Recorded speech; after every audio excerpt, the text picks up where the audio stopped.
श्री सत्यनारायण व्रत कथा का पहला अध्याय। एक समय नैमिषारण्य तीर्थ में शौनकादिक 88,000 ऋषियों ने श्री सूत जी से पूछा, हे प्रभु, इस कलयुग में वेद विद्या रहित मनुष्यों को प्रभु भक्ति किस प्रकार मिलेगी तथा उनका उद्धार कैसे होगा।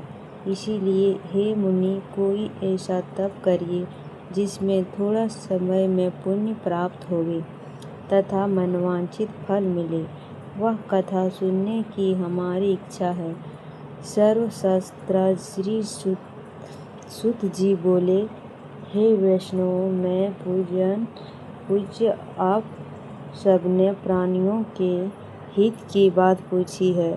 अब मैं उस श्रेष्ठ व्रत को आप लोगों से कहूँगा जिस व्रत को नारद जी ने लक्ष्मी नारायण से पूछा था और लक्ष्मीपति ने मुनि श्रेष्ठ नारद से कहा था, जो ध्यान से सुनो।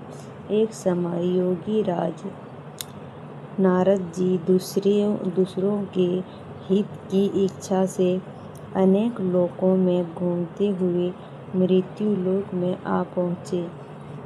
यहाँ अनेक योनियों में जन्मे हुए प्राय सभी मनुष्यों को अपने कर्मों द्वारा उनको दुखों से पीड़ित देखकर सोचा, किस यत्न के करने से निश्चित ही प्राणियों के दुखों का नाश हो सकेगा।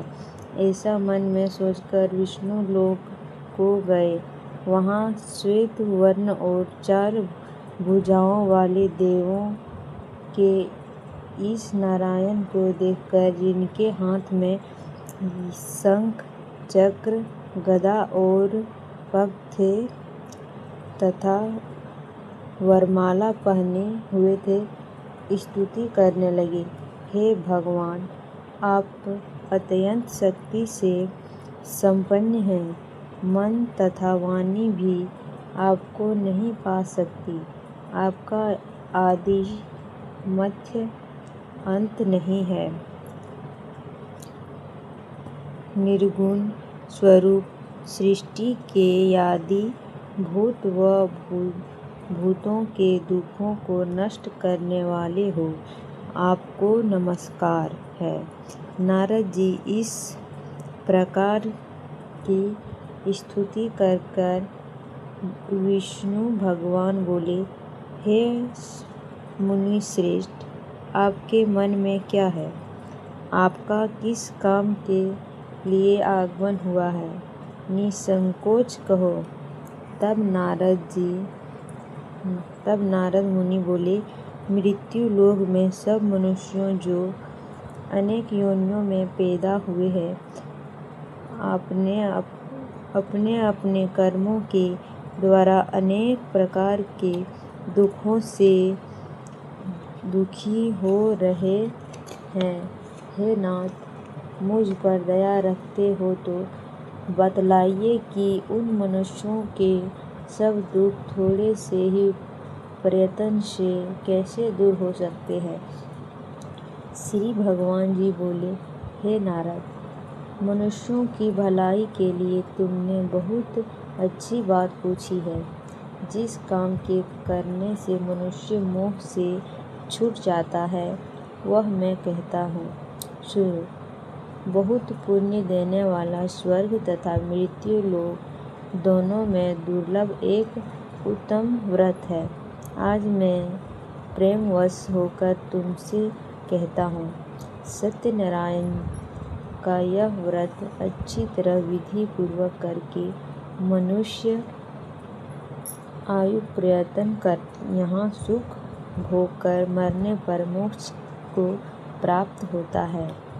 श्री भगवान के वचन सुनकर नारद मुनि बोले कि उस व्रत का फल क्या है, क्या विधान है और किसने यह व्रत किया है और किस दिन यह व्रत करना चाहिए, विस्तार से कहिए। भगवान बोले, दुख शोक आदि को दूर करने वाला, धन धान्य को बढ़ाने वाला, सौभाग्य तथा संतान को देने वाला यह व्रत सब स्थानों पर विजयी करने वाला है। भक्ति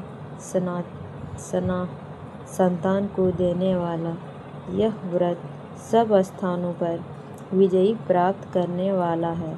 भक्ति और श्रद्धा के साथ किसी भी दिन मनुष्य सत्यनारायण की प्राप्त काल के समय ब्राह्मणों और बुद्धों के साथ धर्मपरायण होकर पूजा करे। भक्ति भाव से निवेद केले का फल, घी, दूध और गेहूं का चूर्ण, सेवई, लवे, गेहूं के अभाव में साठी का चूर्ण, शक्कर तथा गुड़ लें और सब भक्षण योग्य पदार्थ जमा करके भगवान को अर्पण कर देवें तथा बुद्धों सहित ब्राह्मणों को भोजन करावें। पश्चात स्वयं भोजन करें। नित्य गीत आदि का अर्चन का सत्यनारायण भगवान का स्मरण करते हुए समय व्यतीत करें। इस तरह व्रत करने पर मनुष्यों की इच्छा निश्चित पूरी होती है। विशेषकर कली काल में भूमि पर यही मोक्ष का सरल उपाय है। अगर वीडियो पसंद आए हो तो हमारे चैनल को सब्सक्राइब ज़रूर करें और कमेंट में ज़रूर बताएं कि यह वीडियो आपको कैसा लगा और प्यारा सा लाइक कर दें और दूसरा अध्याय देखने के लिए हमारे चैनल को सब्सक्राइब ज़रूर कर लें और जोर से बोलें सत्यनारायण भगवान की जय।